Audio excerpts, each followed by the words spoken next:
अलीगढ़ के सिलसिले में बार बार हुजूर अमान मियाँ साहब क़िबला फरमाया करते हैं कि यहाँ एक बड़ा तबका पढ़े लिखे लोगों का है। जब भी उनसे गुफ्तगू होती है वो ये बात ज़रूर फरमाते हैं कि पढ़े लिखे लोगों का मजमा होता है और यहाँ इल्म का शोहरा है, दौर दौरा है। मेरे अजीज़ों, आप इस जलसे पाक को वैसे ही बनाएं जैसे पढ़े लिखे लोगों के अखलाक और तमीज़ और तहजीब हुआ करती है। और दूसरी बात यह है कि ये मजमा किसी नेता को सुनने आया नहीं है, ये महफिल रसूल है और गुलाम रसूल के लिए लोग आए हैं। बेशक और हर आने वाला गुलाम मुस्तफ़ा है। बेशक। आप क्या समझ रहे हैं? आप मुझे देख रहे हैं, मैं आपको देख रहा हूँ? नहीं, एक तीसरी मखलूक आपको भी देख रही है। बेशक। तीसरी मखलूक की नज़र में आप भी हैं, हम भी हैं। वो बड़े गौर से इस पूरे मजमे को देख रहे हैं। बेशक। आपका प्रेजेंटेशन ऐसा हो कि दुनिया पुकार कर कहे इसमें अब भी रसूलुल्लाह के सहाबा की और उनके गुलामों की खुशबू आया करती है। सुभान अल्लाह। आपके इस मजमे का वक़ार ये बताए कि यहाँ पर बैठे हुए लोग, यहाँ पर आए हुए लोग नबी पाक सल्लल्लाहु ताला अलैहि वसल्लम की ग़ुलामी में आए हुए लोग हैं। मुसलसल मैं देख रहा हूँ काफ़ी देर से, नौजवानों, इस दुनिया की चकाचौंध तरक्की ने हमें बहुत सारी रूहानियत से महरूम कर दिया है। हमारे ये पाकीज़ा मजालिस ये मोबाइल के नज़र हो गए, ये कैमरों के नज़र हो गए। हर आदमी सेल्फी लेना चाहता है, हर आदमी फ़ोटो लेना चाहता है, हर आदमी वीडियो लेना चाहता है। आप खुद यहाँ आए हैं तो मोबाइल को अपने पास रख लो, और अगर मोबाइल को ही सुनाना था तो किसी के हाथ में देकर भेज देते, आप घर बैठ जाते। ये मजमा मोबाइलों के लिए नहीं है, आपके लिए है। बेशक बेशक। आपके लिए है। आपका जहन और दिमाग हाजिर रहे यहाँ पर, बेशक, ये सोच करके कि मेरे मुस्तफ़ा की बातें सुनाई जाएंगी, क्या बात, कुरान की आयातें पढ़ी, कुरान की आयत पढ़ी जाएंगी, हदीस रसूल का जिक्र होगा। लेकिन इस तूफान बलाखीज में आज हम देखते जा रहे हैं अदब हमसे निकलता चला गया। इसी को कहा था शायर ने, वो अंधेरा ही भला था कि कदम राह पे थे। क्या बात, क्या बात। वो अंधेरा ही भला था कि कदम राह पे थे, रोशनी लाई है मंजिल से बहुत दूर हमें। ये तरक्कियों ने हमें बहुत दूर कर दिया है। मेरे अजीजों, यहाँ इंसानों से ज्यादा कैमरे घोड़ों की शक्ल में बैठे हुए हैं। ये सारी चीजें मैं महसूस कर रहा हूँ, सिर्फ इसलिए बोल रहा हूँ कि हमारे असलाफ के जो जलसे हुआ करते, हमारे बुजुर्गों के जो जलसे होते थे, उसके बारे में कभी आप मालूमात हासिल करें। वो कैसे जलसे हुआ करते, उलमा का अदब कैसा होता, मशाइख का अदब कैसा होता। बड़ों से पूछे तो पता चलेगा, उनके सरों पर अंडा भी रख दिया जाए तो हिलता नहीं। इस तरह से वो लोग मुतवज्जे होते, और आने वाला बावजू आता, अदब के साथ आता, और बोलने वाला भी इखलास के साथ बोलता। ये सारी रूहानियत अगर ख़त्म हो गई तो इन जलसों का कोई मतलब नहीं रह जाता।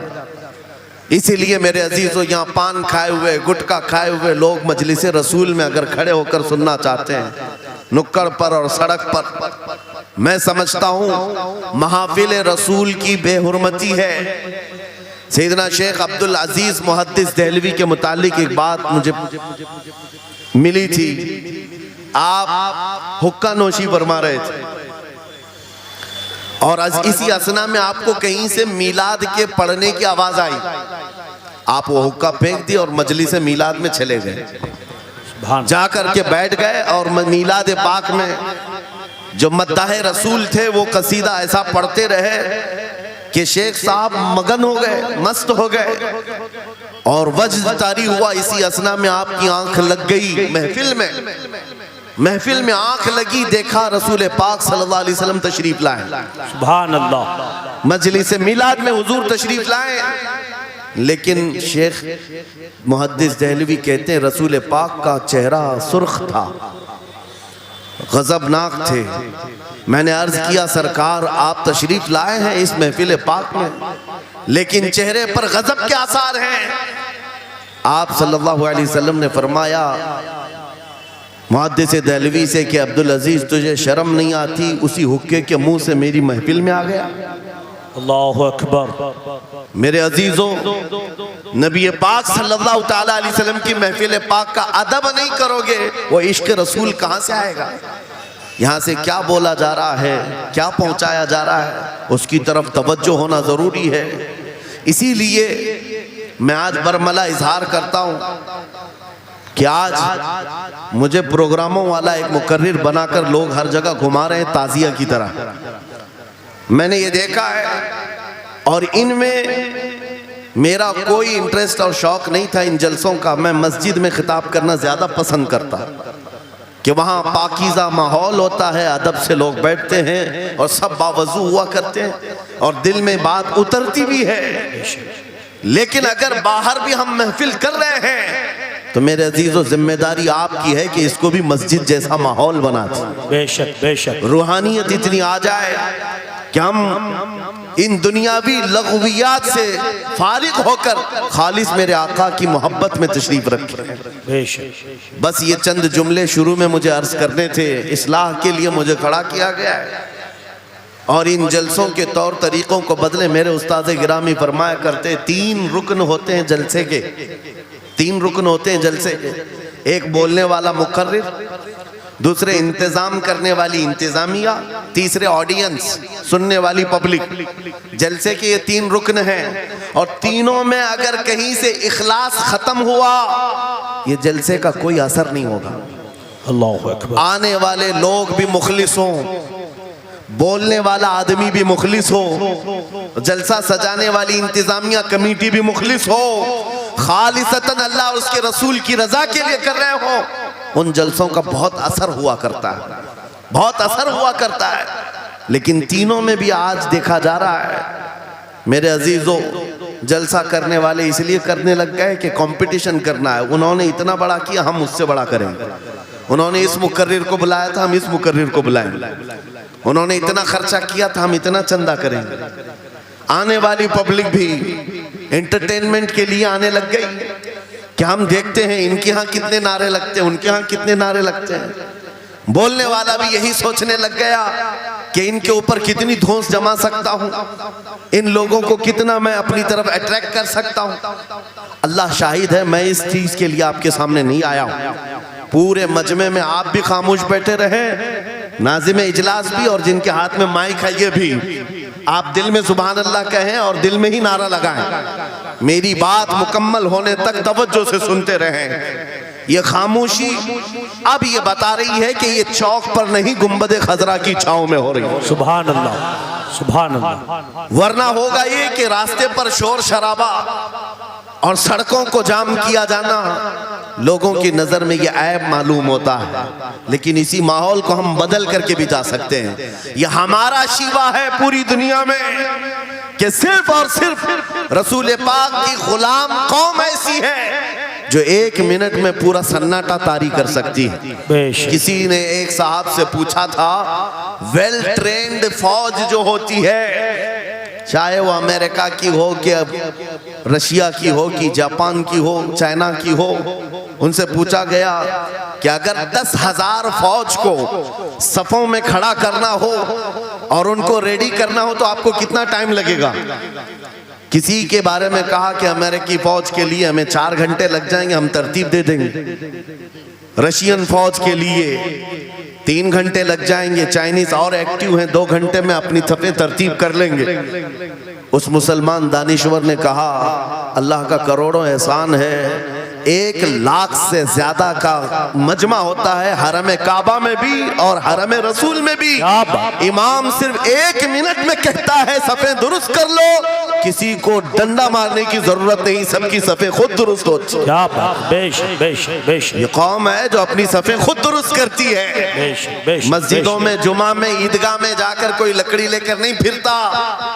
कि अपनी अपनी सफ़ें दुरुस्त कर लो। हर एक को इतना शऊर है कि अपनी सफ़ें कैसे दुरुस्त की जाती है। जब आपको अल्लाह ताला ने ये नेमत अता की है, मस्जिदों में सफ़ें दुरुस्त कर सकते हैं 1 मिनट के अंदर, ईदगाह में 1 मिनट में हमारी सब दुरुस्त हो सकती है। ऐ नौजवानों, दुनिया को ये बताओ, सिर्फ मस्जिद और ईदगाह नहीं, दुनिया के हर मैदान में हम अपनी सफ़ें दुरुस्त कर सकते हैं। सुभान अल्लाह, क्या हर मैदान में हमारी सब दुरुस्त हो सकती है। ये अल्लाह की तरफ से दी हुई बहुत बड़ी नेमत है। बस अब मजमा जो खामोश है और मुतवज्जे है, अब मेरी बात को आगे मैं बढ़ाता हूँ, तवज्जो से सुने। कुरानी उलूम के मुताल्लिक आपके सामने चंद बातें रखूंगा, इसलिए कि मुझे कहा गया बड़ा पढ़ा लिखा मजमा है और मुसलमान के लिए पढ़ा लिखा होना बहुत लाजिम है, इसलिए कि जिहालत इस्लाम का अपोजिट है। जिहालत इस्लाम का अपोजिट है। आपको एक बात मैं बताऊं, जब भी कहा जाता है दौरे इस्लाम, यानी हुजूर सल्लल्लाहु अलैहि वसल्लम की आमद के बाद के हालात को दौरे इस्लाम कहते हैं, उससे पहले वाले ज़माने को दौरे जिहालत कहते हैं। जबकि इस्लाम का अपोजिट तो कुफ्र होना चाहिए, कुफ्र होना चाहिए।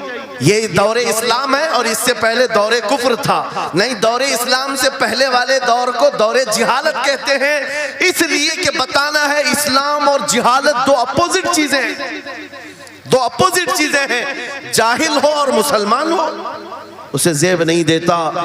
जिस कौम पर आने वाली किताबे हिदायत का पहला लफ्ज इक़रा से शुरू होता है, इक़रा बिस्मि रब्बिकल्लज़ी खलक़, कुरान का पहला लफ्ज जो आया है वो किस नाम से आया? पढ़ो अपने रब के नाम से, पढ़ो अपने रब के नाम से।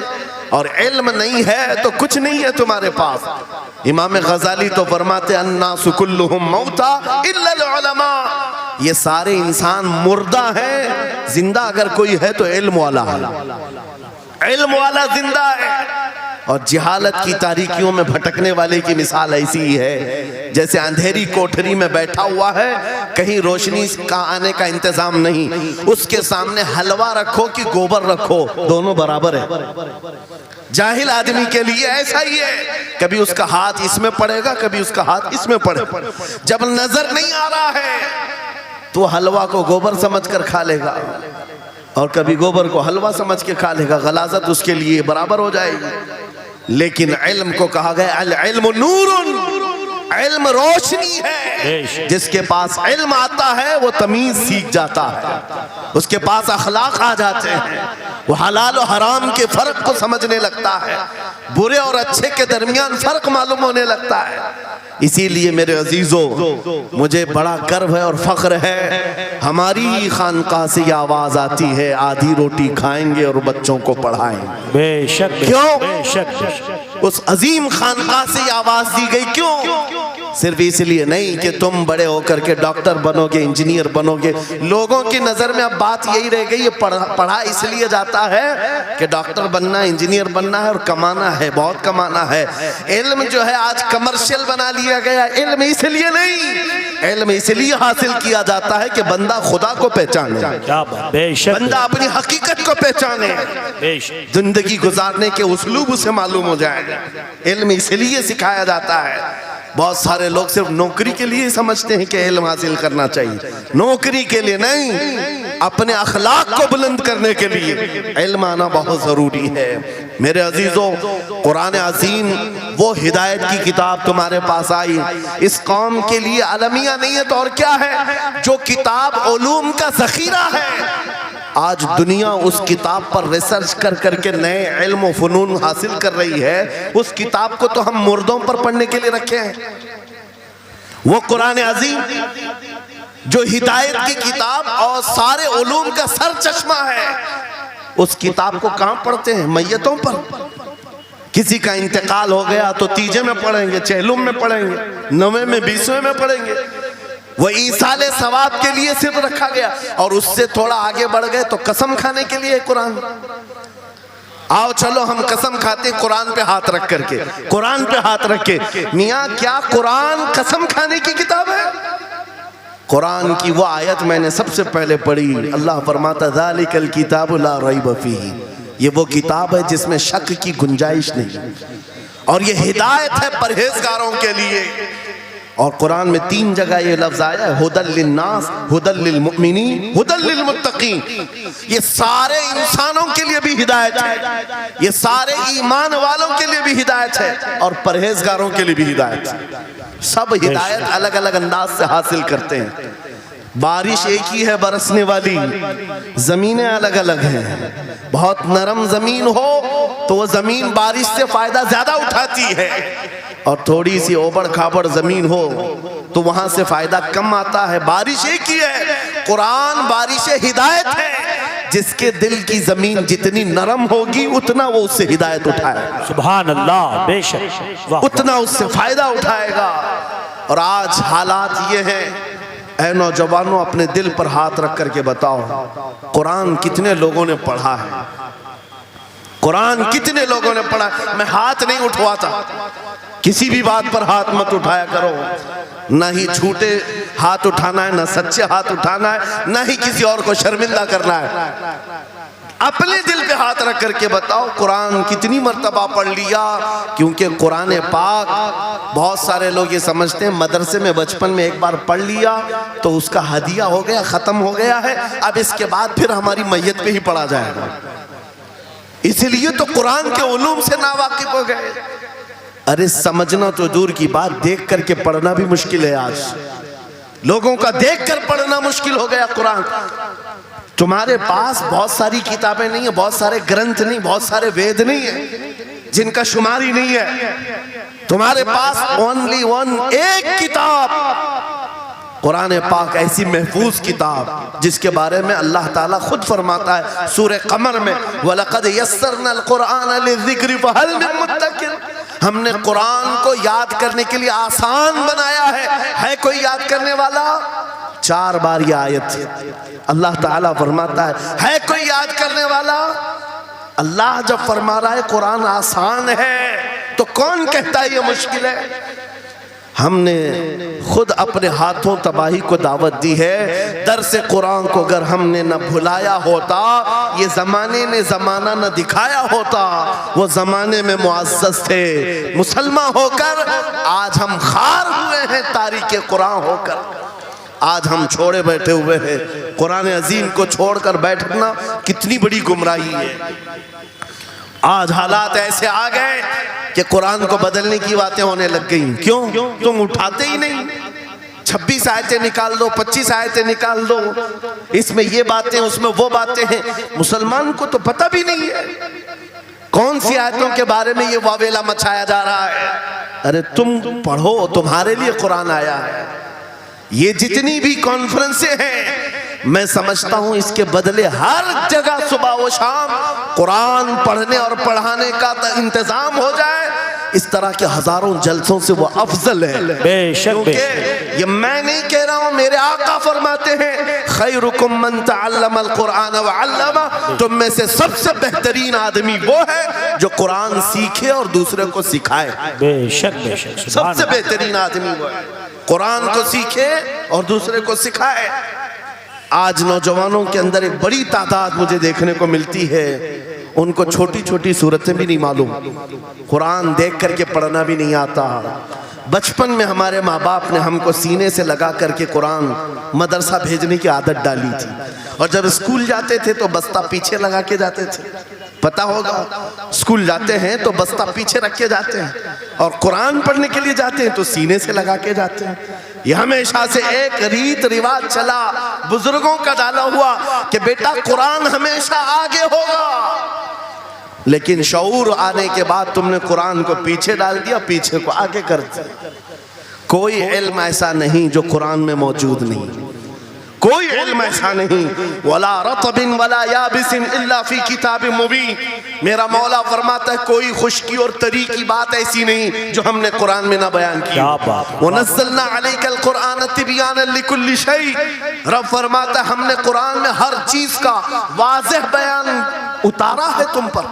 और सैयदना अब्दुल्लाह इब्न अब्बास मुफस्सिरीन के सरदार रसूल पाक सल्लल्लाहु तआला अलैहि वसल्लम के चचेरे भाई हजरत अब्दुल्लाह बिन अब्बास कहते हैं लौ ज़ाअ ली इक़ालु बईरिन लवजदतुहु फी किताबिल्लाह। कहते हैं अगर मेरे ऊंट की नकील की रस्सी भी गुम हो जाए मैं उसको किताबुल्लाह कुरान में ढूंढ लूंगा। क्या बात, वाह वाह वाह वाह। मैं उसको कुरान में ढूंढ लूंगा।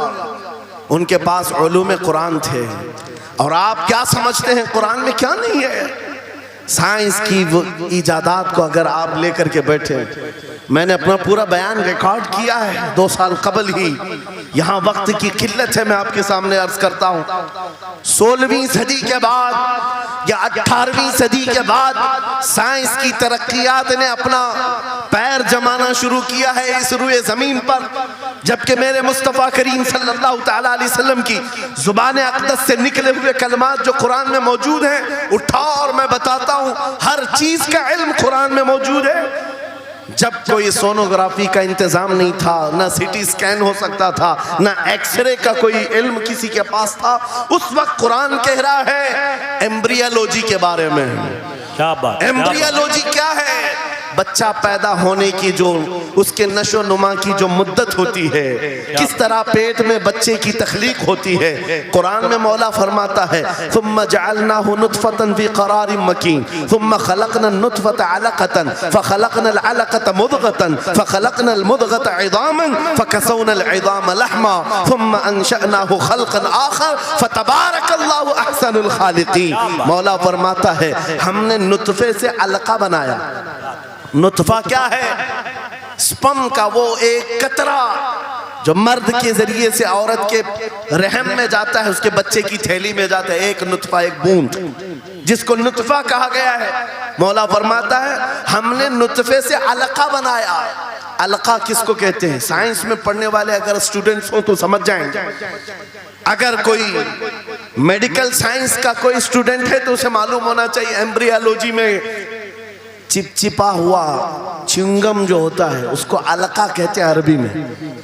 और आज साइंस ये कहती है कि पहले बाप के नुतफे के एक कतरे से एक छोटा सा खून का टुकड़ा बनता है जो चिपचिपा होता है, फिर उसके बाद एक गोश्त का टुकड़ा होता है, फिर उसके बाद उसमें हड्डियां बनती हैं, फिर उसके बाद उस पर चमड़ियां आती हैं, फिर उसके बाद उसकी आंखें, सारी चीजें बन जाती हैं। ये प्रोसेस है 9 महीने माँ के पेट में, और हर एक के वीक्स गिने हुए हैं। फर्स्ट वीक में क्या होता है, सेकेंड वीक में क्या होता है, थर्ड वीक में क्या होता है, एम्ब्रियोलॉजी का पूरा इल्म है। साइंस आज 21वीं सदी में इस एम्ब्रियोलॉजी को तुम्हारे सामने ला रही है। अरबों के उस दौर की बात कर रहा हूं जहां लोगों को घर बनाने का इल्म नहीं था, और कुरान माँ के पेट में पैदा होने वाले बच्चे की तख्लीकात बयान कर रहा है। नारे तकबीर, नारे रिसालत, फैज़ाने कुरान मुक़द्दस, फैज़ाने शेखुल मशाइख, नारे तकबीर, नारे रिसालत।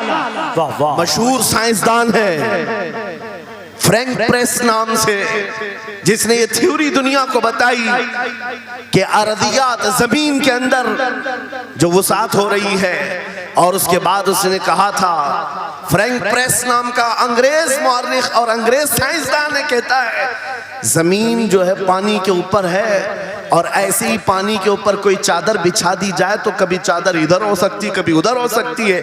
इस चादर को मजबूत रखने के लिए इस पर पहाड़ों का होना बहुत जरूरी है। ये 19वीं सदी में फ्रैंक प्रेस कह रहा है, और मेरा मौला कुरान में फरमाता है, अल्लाह ताला फरमाता है वल जिबाल औतादा, हमने पहाड़ों को मेख बना करके जमीन पर गाड़ा। क्या बात, वाह वाह, बेशक कि जमीन को हिलने नहीं देते पहाड़। अर्दियात का इल्म, एस्ट्रोनॉमी के बारे में, एस्ट्रोलॉजी के बारे में कुरान में मौजूद उलूम आप पढ़ो। जूलॉजी के बारे में, जानवरों के उलूम के बारे में कुरान में पढ़ो।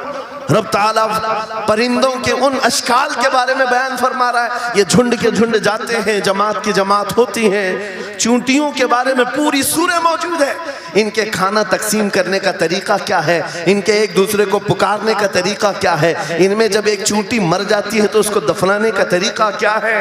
ये कौन बयान कर रहा है? ये कुरान बयान कर रहा है, कुरान पाक बयान कर रहा है। जब तरक्कियात इस कदर आगे आ गई कि मशीनों के सहारे से आज जर्रे को देखा जाता है, परखा जाता है, और फिर दुनिया को बताया जाता है ये हमारी तहकीक है। और कुरान उस जमाने में बयान कर रहा है। मेरे अजीजों, एक बात बताता हूँ, 18वें पारे में सूरह नूर में एक आयत आई है।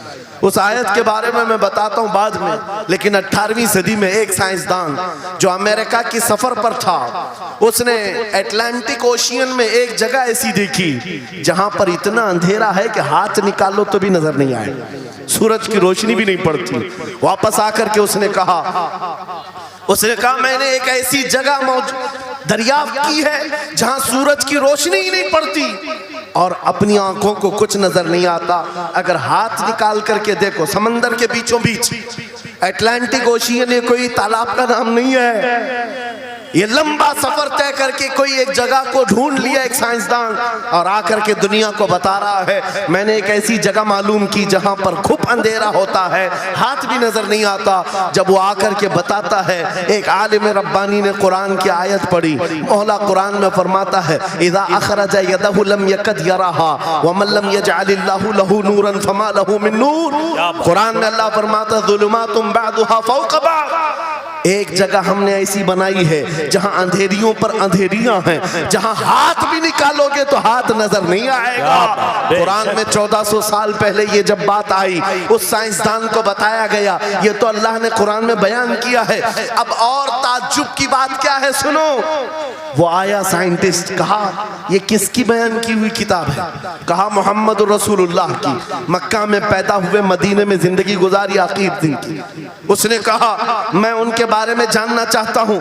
हो सकता है वो समंदरों के बहुत बड़े माहिर थे, वो समंदरी उलूम के बारे में बहुत कुछ जानते थे, उन्होंने जिंदगी का बहुत सारा हिस्सा समंदरों के सफर में गुजारा होगा। उस जमाने में उनको अटलांटिक ओशियन में मौजूद ये अंधेरा कैसे पता चला? ताज्जुब की बात है, हैरत की बात है। जब उस साइंसदान से कहा गया ए अजीज, हकीकी बात तो यह है कि पूरी 63 साला जिंदगी में मेरे आका एक बार भी समंदर के पास नहीं गए, एक बार भी इत्तेफाक नहीं हुआ।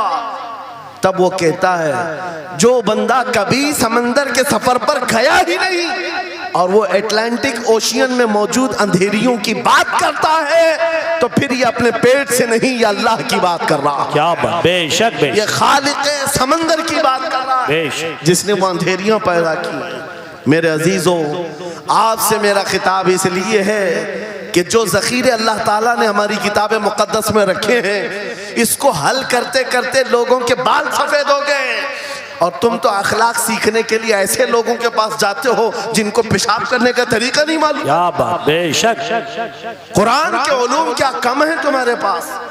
अब मैं आता हूँ, ये तो साइंसी बातें हो गई, मैथमेटिक्स तो पूरा कुरान में इतना है, बयान करते करते मैं सुबह कर डालूं। कुरान पाक के अददी एजाजात, कुरान पाक के हिसाब, रियाजी, मैथमेटिक्स के फंडे, बहुत कुछ है। फिजिक्स के बारे में है, ज्योग्राफी के बारे में है, अलजिब्रा के बारे में है, साइंस के बारे में है। ये तमाम उलूम तो एक मिसाल के तौर पर मैं आपके सामने रख रहा हूँ, लेकिन अफसोस मैं उस कौम से बात कर रहा हूँ जिस कौम ने कुरान को छूना भी बंद कर दिया है। जाकर के देखें, आज ही जाकर के देखें, घरों के अंदर तुम्हारे टीवी, फ्रिज और वॉशिंग मशीन तो धूल से साफ होंगे, रोजाना साफ करते होंगे। कुरान को हफ्ते हो गए कभी छुआ भी नहीं, गर्द जमी हुई, धूल लगी हुई है। कुरान के साथ ये नाइंसाफी बंद कर दो, कुरान के साथ ये दोहरा मेयार बंद करो। आपको पता है क़यामत के दिन मेरे आका फरमाते हैं जो दो चीजें जिसकी हिमायत में आ गई उसको जन्नत में जाने से कोई नहीं रोकेगा, और दो चीजें जिसके खिलाफ खड़ी हो गई फिर उसको दोज़ख में जाने से भी कोई नहीं रोक सकता। हुजूर से पूछा गया वो दो चीजें क्या हैं? हुजूर फरमाते हैं जिसकी हिमायत में रमजान और कुरान खड़े हो गए उसका जन्नत में जाना तय हो जाता। क्या बात, वाह वाह। और जिसके खिलाफ खड़े हो गए रमजान और कुरान, हुजूर फरमाते फिर उसका दोज़ख में जाना तय हो जाता। अल्लाह अकबर। अल्लाह के रसूल, दानाए ग़ुयूब, कायनात के सरदार मेरे आका दुआ करते हैं अल्लाहुम्मा जअलिल कुरान हुज्जतन लना ला हुज्जतन अलैना। ये मेरे नबी की दुआ है। आप तवज्जो करें, हुजूर जब ये दुआ कर रहे हैं, ऐ अल्लाह कुरान को क़यामत के दिन मेरा हिमायती बना, मेरे खिलाफ ना बना। क्या बात, वाह। साहिब कुरान खुद कह रहे हैं क़यामत के दिन इसको हमारे खिलाफ ना खड़ा कर, कुरान को हमारा हिमायती बना। ऐ लोगों, हम कौन सी जिंदगी गुजार रहे हैं आज? बहुत दूर हम आ चुके हैं, बहुत दूर हम आ चुके हैं। आज कुरान की तालीम को भी इतना सस्ता समझा जाता है, इतना सस्ता कि आपके पास अगर बच्चे के पास टाइम हुआ तो मदरसा भेजो, नहीं तो छोड़ो जाए। मदरसों में आने वाले वो बच्चे जिनकी नाक बह रही हो, कपड़े ढंग के ना हो, कारी साहब और हाफिज साहब खुद ही उसको साफ भी करें, खुद ही पढ़ा करके भी भेजे। क्या तुम अपने वक्त की मशहूर कॉन्वेंट स्कूल में भी इसी तरह अपने बच्चों को भेजते हो? वहां पर गैर हाजिरी से कितना डरते हो, अपनी छुट्टियां तर्क कर देते हो, रिश्तेदारों से मिलना बंद कर देते हो। नहीं, बच्चे की स्कूल छूट सकती है, लेकिन कुरान के साथ कैसा दोहरा सलूक है, कुरान के साथ कैसा मेयार है, आपको मैं बताता हूं। हमारे सिराजुल उम्मा इमाम आजम अबू हनीफा रज़ी अल्लाह ताला अन्हु अपने बेटे को जिस कारी कुरान के पास पढ़ने के लिए भेजा करते थे, कारी साहब ने इमाम आजम के बच्चे को पूरा कुरान पढ़ा दिया। नाजरा कुरान की बात कर रहा हूं। जब पूरा कुरान बच्चे ने पढ़ लिया तो इमाम आजम अबू हनीफा को ये मुबारकबादी दी गई कि आपका बच्चा पूरा कुरान पढ़ चुका है हाफिज साहब के पास। तो इमाम आजम बड़े ताजिर थे अपने ज़माने के, उन्होंने क्या किया, उस कारी साहब को 4 लाख दिरहम नजराने में भेजा। सुभान अल्लाह। कितना? 4 लाख दिरहम चांदी के सिक्के होते थे। इमाम आजम अबू हनीफा ने जैसे ही कारी साहब के पास जो कुरान पढ़ाए थे ये नजराना भेजा, उनके पास ये नजराना पहुंचा, 4 लाख तो छोड़ो, आज के ज़माने में 4000 भी किसी को देता नहीं। हाफिज कुरान अगर किसी बच्चे को पढ़ाया है, और मैं मांग भी नहीं रहा हूं कौम से, इमाम आजम की बात बता रहा हूं। जब नजराना कारी साहब को पहुंचा, उन्होंने देखा 4 लाख दिरहम मेरे पास आए, इतनी बड़ी रकम, बच्चे को खाली कुरान ही पढ़ाया था। दौड़े दौड़े वापस इमाम आजम अबू हनीफा के दौलत कदे पर आ गए, घर पर आए, कहा हुजूर आपसे मैं ये पूछना चाहता हूँ कि गलती से तो ये रकम मेरे पास नहीं आ गई, ये किस लिए दी गई है? कहा कि ये तो आपने कुरान बच्चे को पढ़ाया, मैंने हदियतन भेजा है। कहा हुजूर सिर्फ नाजरा कुरान ही तो पढ़ाया, इतनी बड़ी रकम। इमाम आजम अबू हनीफा ने कहा कारी साहब आज चले जाओ, और अपने बेटे को बुलाया, इधर आ बेटा, कल से इस हाफिज के पास पढ़ने के लिए तू हरगिज नहीं जाएगा, कल से इसके पास तू इल्म हासिल करने नहीं जाएगा। बच्चे ने पूछा हुजूर क्या हो गया? कहा जो बंदा मेरे 4 लाख दिरहम को कुरान से बड़ा समझता है, मैं उसके पास अपने बेटे को नहीं पढ़ा सकता। वाह, मैंने तो कुरान का एक हर्फ की कीमत नहीं अदा की, उसने कुरान के ऊपर मेरी रकम को समझ लिया। आज हमने कुरान को कहां समझ लिया है? वो इमाम आजम अबू हनीफा फरमाते हैं जो कुरान से ज्यादा माल को अहमियत देता है उसके पास बच्चों को पढ़ाओ भी मत, ना पढ़ाओ।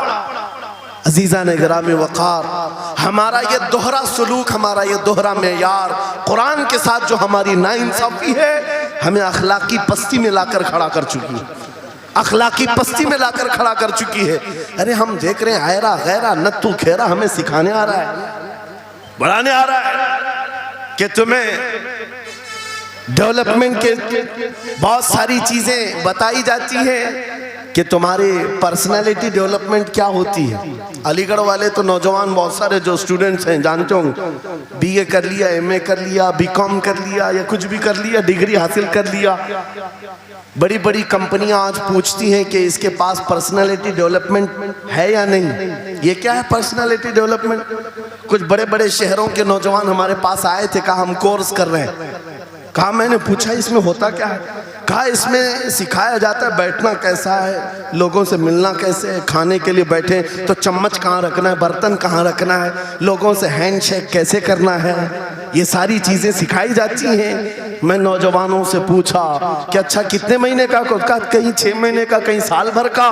कहा अफसोस है उस कौम पर जिसका रसूल आया था ये कहते हुए बुइस्तु लिउतम्मिम मकारिमल अखलाक, मैं सबसे बुलंद अखलाक सिखाने के लिए दुनिया में आया हूँ। उस रसूल की उम्मत आज ऐसे लोगों के पास अखलाक सीखने जा रही है जिसको हलाल और हराम की तमीज नहीं, जिसको खड़े होकर पेशाब करने में फख्र लगता हो, उसके पास तो ये अखलाक सीखने जा रहे हैं, पर्सनैलिटी डेवलपमेंट सीखने जा रहे हैं। और मैं तुम्हें बताता हूँ कुरानी अखलाक क्या है। मौला करीम ने अपने हबीब को जो बयान किया है, सूरह लुकमान उठाओ, बाप अपने बेटे को नसीहत क्या क्या करता है, अगर 3 आयतें भी पढ़ लो तुम्हारी जिंदगी सुधर जाएगी। लुकमान हकीम अपने बेटे से कहते हैं, या बुनय्या अक़िमिस सलात वअमुर बिल मारूफ वन्हा अनिल मुनकर वस्बिर अला मा असाबक, ऐ बेटा नमाज पढ़ा कर, बुराइयों से बचा कर, अच्छाइयों की बात कर, जो मुसीबत आए उस पर सब्र कर। ये सिर्फ जुमले नहीं है, ये जुमले नहीं है। लुकमान हकीम ने अपने बेटे को जो डराया था, कुरान कहता है, या बुनय्या इन्नहा इन तकु मिस्काल हब्बतिन मिन खरदलिन फतकुन फी सखरतिन औ फी समाई औ फिल अर्दी याति बिहल्लाह। आज हर बाप को चाहिए कि ये नसीहत अपने बेटे को करे। क्या बात, क्या हर बाप अपने बच्चे को ये बात बताए, सुनो क्या। लुकमान कहते हैं, बेटा बुराई अगर तूने कर लिया, ये मत समझना कि मैं रात के अंधेरे में छुप कर लिया। आज तुम्हारे हाथ में मोबाइल गुनाहों का अड्डा बन करके आया है। सिर्फ एक टच स्क्रीन पर सारी दुनिया तुम्हारे सामने नंगी नाचती हुई नजर आती है। कितने नौजवानों ने अपने अखलाक का कत्ल कर लिया है, उनकी आंखें हया से नापाक हो गई हैं। कितने लोगों ने अपना नूर ईमान बेच दिया मोबाइल की स्क्रीन पर चलने वाली इन बेहया तस्वीरों पर। कितने तो फरेफ्ता हो गए, कितने जवानी बर्बाद कर चुके। तुम क्या समझते हो मेरे अजीजों, एक जवान ने मुझे बताया था, रात के वक्त मैं तन्हा मोबाइल लेकर बैठा था, अचानक पर्दा हिला तो डर लगा, जल्दी से स्क्रीन ऑफ किया, बैठा। मुझे लगा माँ आई होगी, बाप आया हो, कोई आया होगा, लेकिन कोई नहीं। पर्दा हिला, एक बिल्ली आई थी, इससे भी डर लग गया। मैंने कहा पर्दे के हिलने से इतना डर है कि कोई आ जाए, तेरा ईमान कहाँ गया? वो मौला कहता है, यअलमु खाइनतल अयुनि वमा तुख्फी सुदूर। वो रब तुम्हारे दिलों में गुजरने वाले हालात को भी देख रहा है, बेशक तुम्हारी आंखों की खयानत को भी वो देख रहा है। जब तुम्हारा यकीन ही खत्म हो गया तो क्या करोगे? इसीलिए अरबी का मशहूर मकौला है, इज़ा लम तस्तही फफ़अल मा शिअत वस्ना मा शिअत। जब तुम्हारे अंदर से हया निकल जाए तो जो चाहे करो, जो चाहे कर लो। आज लुकमान हकीम की वो बात मैं पेश कर रहा था, आयत मुकम्मल करता हूँ। बाप अपने बेटे से कहता है, अगर बुराई कर लिया तूने, अगर बेहयाई हो गई, ये मत समझ के बहुत छुप करके किया। आज से 4000 साल पहले लुकमान हकीम कह रहे हैं अपने बेटे से, अगर बुराई तो आसमानों में जाकर करेगा, या पहाड़ के अंदर घुस कर करे, या जमीन के अंदर जाकर करे, कहीं पर भी कर ले। जबकि ये तीनों चीजें उनके जमाने में नहीं थी। न पहाड़ों के अंदर जाकर के करने का तसव्वुर, न जमीनों के अंदर जाने का, न आसमानों में उड़ने का तसव्वुर। ये सब आज के दौर में मुमकिन है। और लुकमान हकीम कहते हैं, अगर तू इन सब जगहों पर जाकर कहीं पर भी करेगा, याति बिहल्लाह, अल्लाह वो तेरे सामने लेके आएगा। बेशक वमन यअमल मिस्काल ज़र्रतिन खैरन यरा वमन यअमल मिस्काल ज़र्रतिन शर्रन यरा। तुम अगर राई के दाने के बराबर भी नेकी करो, अल्लाह वो तुम्हें दिखाएगा। राई के दाने के बराबर भी बुराई करो, अल्लाह तुम्हें दिखाएगा। अखलाक सीखने के लिए दूसरी जगह जाते हो, अगर ये फार्मूला किसी को याद हो जाए, मैं कहता हूँ सारे सीसीटीवी कैमरे बंद हो जाए। इस बंदे को कोई बहका नहीं सकता, जिसके दिल में सिर्फ इतना ख्याल है कि मेरा मौला मुझे देख रहा है, बेशक बेशक मेरा रब मुझे देख रहा है। उसकी निगरानी के लिए किसी कैमरे की जरूरत नहीं, किसी सीसीटीवी की जरूरत नहीं। अजीजा ने गिरामी वक़ार, बच्चों के दिलों में अखलाक बाद में आएंगे, अल्लाह का खौफ उनके दिल में डालो। अल्लाह देख रहा है, एक दिन तुम्हें हाजिर होना है, सब लाया जाएगा, सब लाया जाएगा। जो कुछ किया था, जो कुछ कहा था, सब लाया जाएगा। लुकमान हकीम ने अपने बेटे को अखलाक सिखाया। क्या सिखाया? वक़्सिद फी मशीका वग़दुद मिन सौतिका इन अनकरल अस्वाति लसौतुल हमीर। चलना हो तो मियाना अंदाज में चलो। ऐसे नहीं कि अकड़ कर चलना है या झुक कर चलना है, एतदाल के साथ चलो और आवाज को नरम रखा करो। बेशक कुरान कहता है सबसे बुरी आवाज गधे की आवाज है।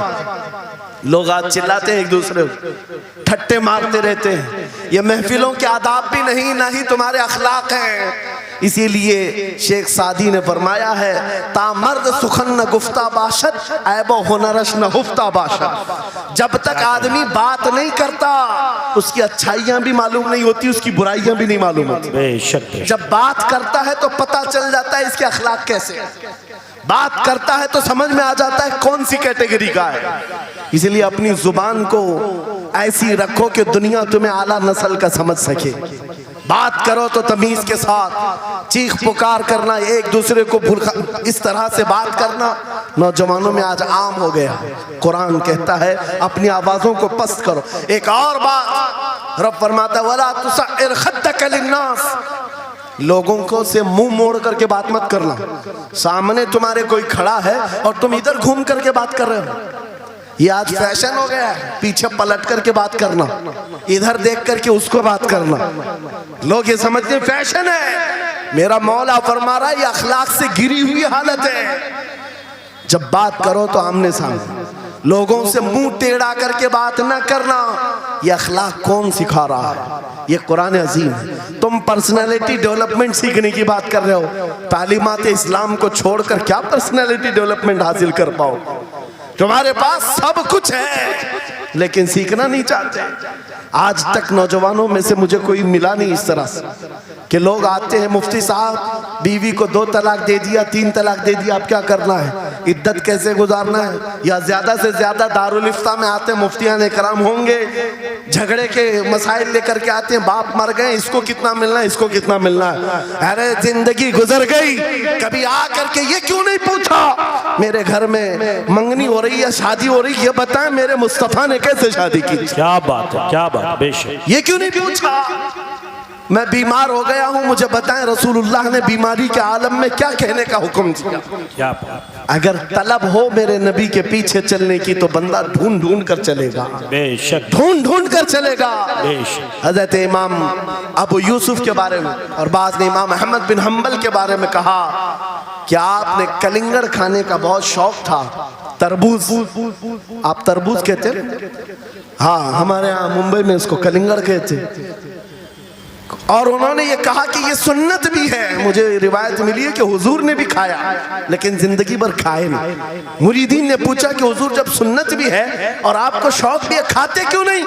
कहते हैं अब तक मैं वो तरीका ढूंढ रहा हूँ कि मेरे नबी ने कितने टुकड़े करके खाए। अल्लाहु अकबर, अल्लाहु अकबर, वाह वाह। मुझे वो जो तरीका चाहिए। हुजूर के पीछे चलने वाला ढूंढ ढूंढ करके अमल करता है। और आज हमने जिंदगियां ऐसी बनाई हुई हैं कि लगता है दारुल इफ्ता, मुफ्ती और उलमा सिर्फ तलाक के लिए हैं, ये इद्दत के मसले पूछने के लिए, विरासत के मसले पूछने के लिए। अरे हमें भी काम दो, हम ढूंढ ढूंढ कर तुम्हें बताएं मेरे नबी चलते कैसे थे, मेरे नबी बात कैसे करते थे, लोगों से मुसाफा कैसे करते थे, लोगों के सामने आते तो कपड़े कैसे पहनते थे, मेरे नबी की नमाजें कैसी थी, हुजूर जब दस्तरखान पर बैठते कहां से शुरू करते कहां से खत्म करते। इस काम पर भी तो उलमा को लगाया करते ताकि तुम्हें पता चलता मुझे कहीं और से अखलाक सीखने की जरूरत नहीं, दुनिया के सारे अखलाक मेरे नबी के कदमों में मौजूद है। नारे तकबीर, नारे रिसालत, फैज़ाने खानकाए बरकत, फैज़ाने खानकाए बरकत, शेरे रज़ा, शेरे रज़ा, फैज़ाने शेखुल मशाइख, नारे तकबीर, नारे रिसालत, वाह वाह। दर्स कुरान को अगर हमने न भुलाया होता, ये जमाने ने जमाना न दिखाया होता। इको बंद कर दो, इको। कुरान पाक के सिलसिले में मुझे बयान करने का हुक्म दिया गया, बस मैं वही बातें कर रहा हूँ। मैं आपको अपने मौजू से जो मुताल्लिक है वो बातें अर्ज करता हूँ। कुरान क्या तमीज सिखाता है। आज घर घर के अंदर जो एक बहुत बड़ी बला आई हुई है, हर तीसरा चौथा घर ये शिकायत लेकर के आता है बेटा हाथ से निकल गया, बेटी हाथ से निकल गई। माँ बाप इस बात के लिए रोज परेशान हैं बेटा हाथ में नहीं आता, बेटी हाथ में नहीं आती। जहां ये जवान हुए 10वीं पास किया, ये मुंह दिखाते हैं हमको, आंख फिराते हैं हमको। फरमाबरदार बच्चों की कमी बहुत कम हो गई। गलती इन बच्चों की नहीं, उन माँ बाप की भी है। तुमने इनकी तरबियत तो खिलौनों से की है। इनकी तरबियत में तो तुम चाहते थे कि हर संडे इनको पिकनिक पर ले जाएं, बच्चा खुश हो जाएगा। इनको घुमाएंगे फिराएंगे, जो बच्चा मांगेगा सब ला कर देंगे। अरे ये 14 साल का नहीं हुआ, हाथ में मोबाइल भी पकड़ा दिया, सब कुछ कर दिया बच्चे के लिए। और अब बाप ये सोचता है ये 16 साल का हो जाए तो मेरी बात मानना चाहिए।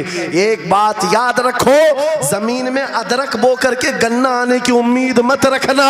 बेशक बेशक। जो बोते हो वही फसल आती है। मेरे नबी ने फरमाया, अल्लिमु औलादकुम सलासा खिसालिन, हुब्ब नबीकुम व हुब्ब अहली बैतिही व तिलावतल कुरआनिल करीम। मेरे आका की हदीस है, हुजूर फरमाते हैं अपनी औलाद को सबसे पहले 3 बातें सिखाओ। 3 बातें सिखाओ। क्या है? नंबर 1, अपने नबी की मोहब्बत सिखाओ। बेशक सुभान अल्लाह। क्या होगा इससे? तुम जिस बात के लिए आज परेशान हो ना, 16 साल के बाद मेरा बच्चा मेरा फरमाबरदार बने, याद रखो तुम अगर इस बच्चे को नबी की मोहब्बत डालो, 16 साल नहीं तुम्हारा बेटा 60 साल का होगा, तब भी सर झुकाकर तुम्हारे साथ खड़ा रहे। क्या बात। बेशक बेशक। तुम उसके दिल में अल्लाह रसूल की मोहब्बत डालो, अल्लाह तुम्हारी मोहब्बत उसके दिल में डाले। बेशक बेशक। ये रिटर्न दिया जाता है। नंबर 1 अपने नबी की मोहब्बत। नंबर 2 रसूल पाक के अहले बैत की मोहब्बत। मेरे आका फरमाते हैं बच्चों को सिखाओ। तीसरी चीज कुरान की तिलावत। ये 3 चीजें सिखाओ सबसे पहले बच्चों को। लेकिन इन 3 चीजों से तो हम बच्चों को छोड़ ही चुके। सबसे पहली चीज जो सिखानी थी वो अपने नबी की मोहब्बत। अजीजा ने गिरामी वखार, आज घर घर के अंदर ये जो मुसीबतें आई हैं, माँ बाप की नहीं सुनता। माँ बाप अगर जवान लोग अभी शादी कर रहे हैं तो अभी से तय कर लो, बच्चा होगा, ये ख्वाब नहीं देखेंगे पहले इसको क्या बनाना है। तुम अगर अल्लाह उसके रसूल की मोहब्बत डालने की ख्वाब लेकर उस बच्चे की तरबियत करो, इंशाल्लाह वो डॉक्टर भी बनेगा, इंजीनियर भी बनेगा, प्रोफेसर भी बनेगा, लेकिन साथ में आशिक रसूल भी बने। सुभान अल्लाह सुभान। और जहां ये दौलत लेकर के खड़ा होगा, इश्क रसूल की दौलत लेकर खड़ा होगा, और प्रोफेसर भी हो जाए, डॉक्टर भी हो जाए, कुछ भी हो जाए।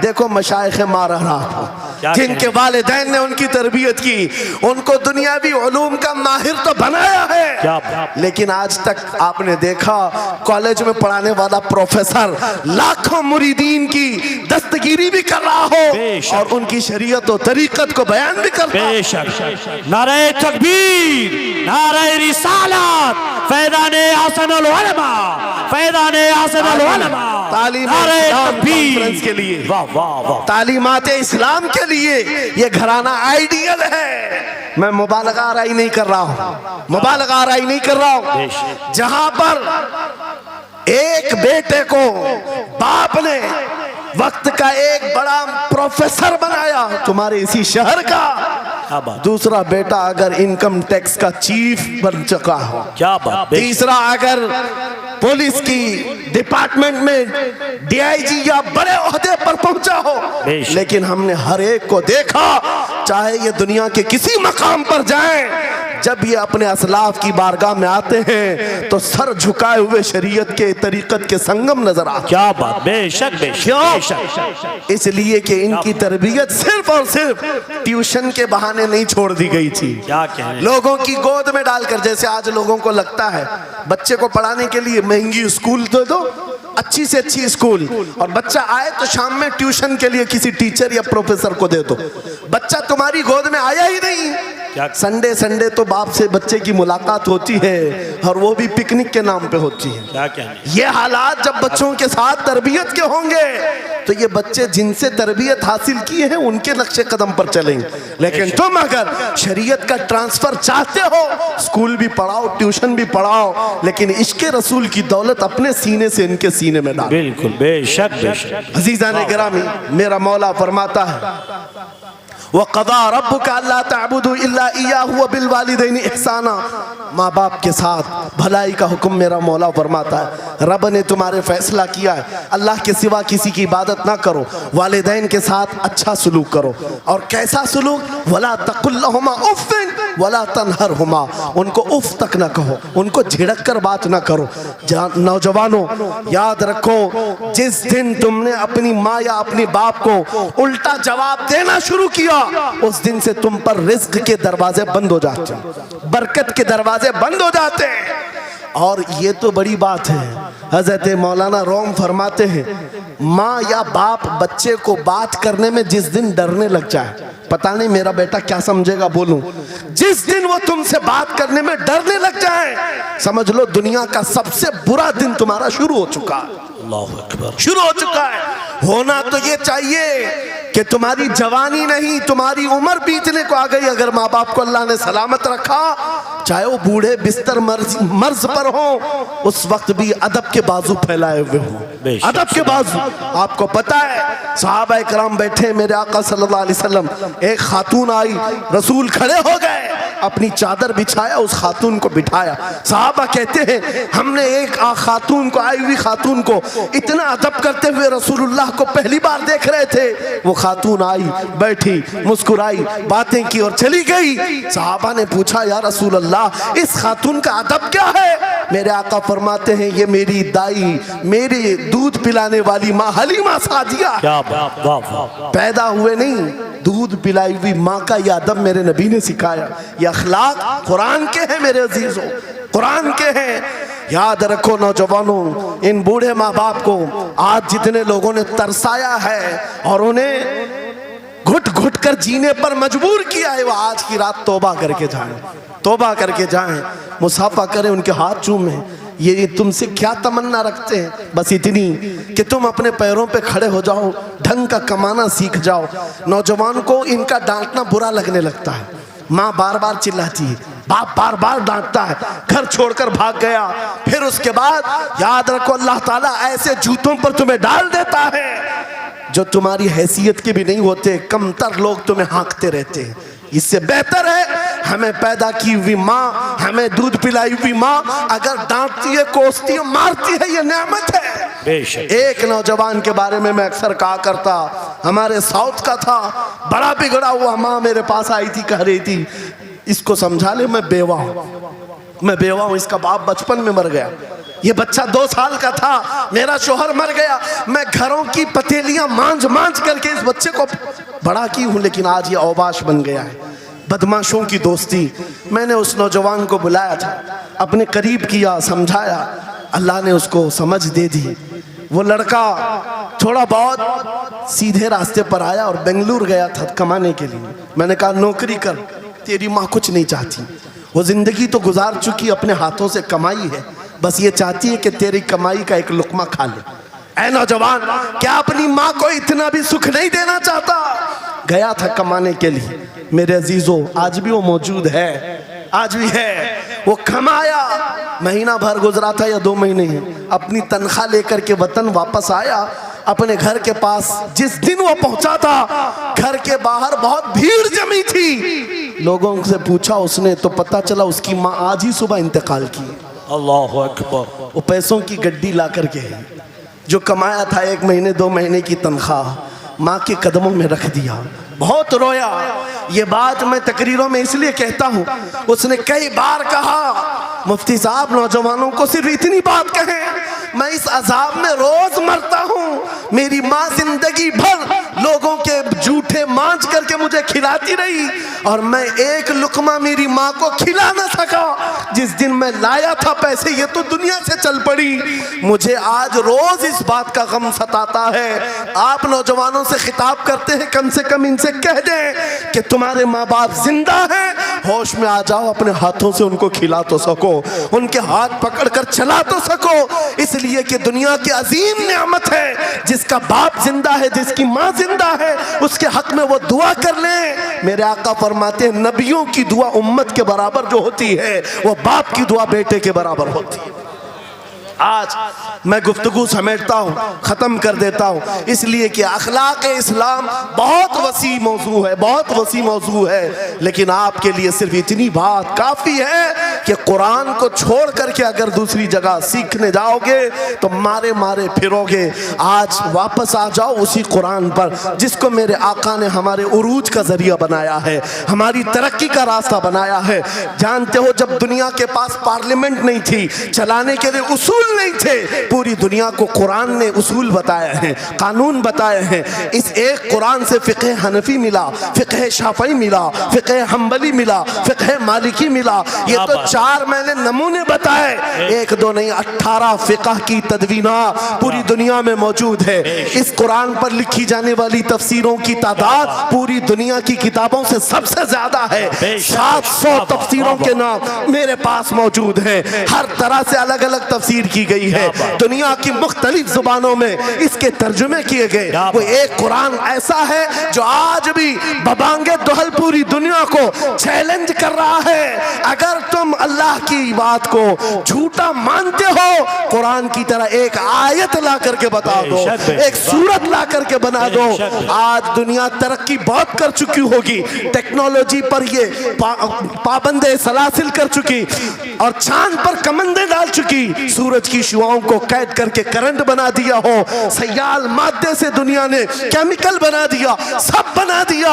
लेकिन एक बात तय है, पूरे इंसान मिल जाएं, पूरे जिन्नात मिल जाएं, मेरा मौला फरमाता फिर भी वो कुरान के मिसल नहीं ला सकते। बेशक बेशक, वाह, कुरान के मिसल नहीं ला सकते।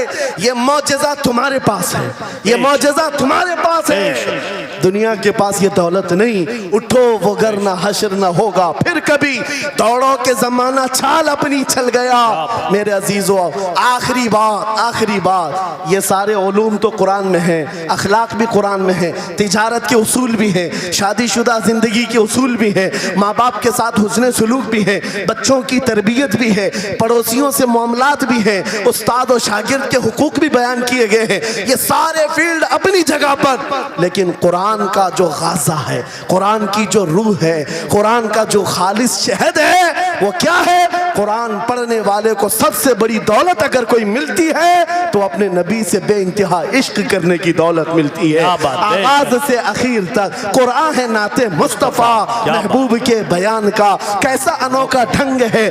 जुनैद बगदादी के जमाने में एक आर्टिस्ट आया था, एक मुसव्विर, लोगों की मुंह बोली तस्वीर खींचता था।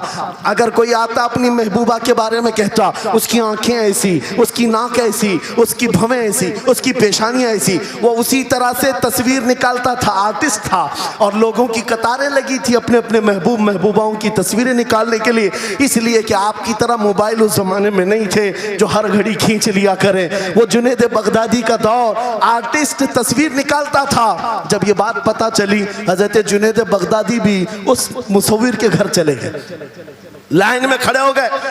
जब आपका नंबर आया तो उस मुसव्विर ने पूछा, मौलाना आपका क्या काम है? वक्त के सैयदुत ताइफा, कहा मैंने सुना है तू लोगों के महबूबाओं की तस्वीरें खूबहू खींच कर देता है, मैं चाहता हूं मेरे भी महबूब की तस्वीर खींचो।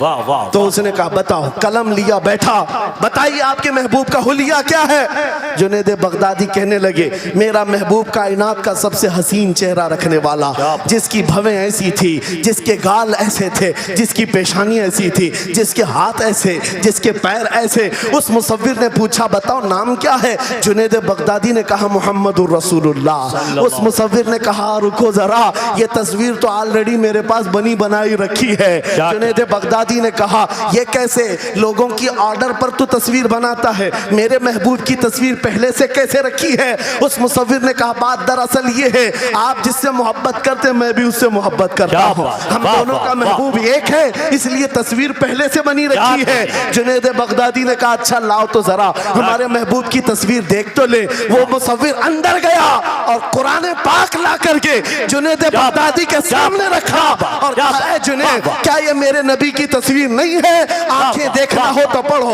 मा ज़ागल बसर व मा तगा। चेहरा देखना हो तो पढ़ो, वद्दुहा वल्लैलि इज़ा सजा।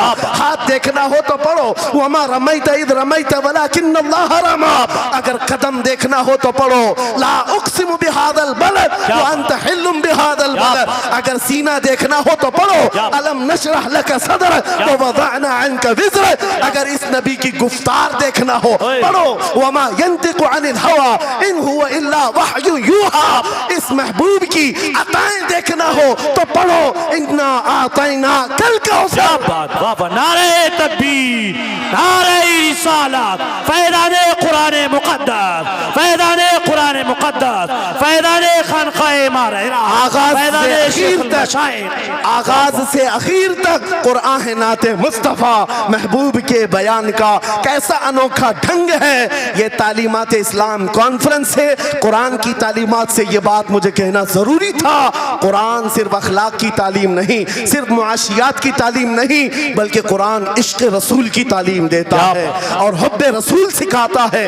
इसलिए हम उसी हुब्बे रसूल के साथ इस जलसे का इख्तिताम करते हैं। उस कुरान की तालीम ऐरे गैरे से भी नहीं हासिल करना, बुझे हुए दिल से भी नहीं लेना, अंधे लोगों से भी मत पढ़ना जो कुरान तो पढ़ा देंगे कुल हु अल्लाहु अहद, लेकिन बाद में ये नहीं बताएंगे किस पर उतरा था। कुरान अगर पढ़ना है तो कंजुल ईमान से पढ़ा करो। जहां बरेली का इमाम ये भी बताएगा, कुरान पढ़ने वाला अपने नबी को ये नहीं कहेगा मेरा नबी मेरे जैसा था या उसका इल्म ऐसा था वैसा था, बल्कि बरेली का इमाम बताएगा कुरान पढ़ने वाला अपने नबी को यूं कहेगा, सरवर कहूं के मालिक को मौला कहूं तुझे, बागे खलील का गुले ज़ैबा कहूं तुझे, तेरे तो वस्फ़ ऐब तनाही से हैं बरी, हैरान हूं मेरे शाह मैं क्या क्या कहूं तुझे।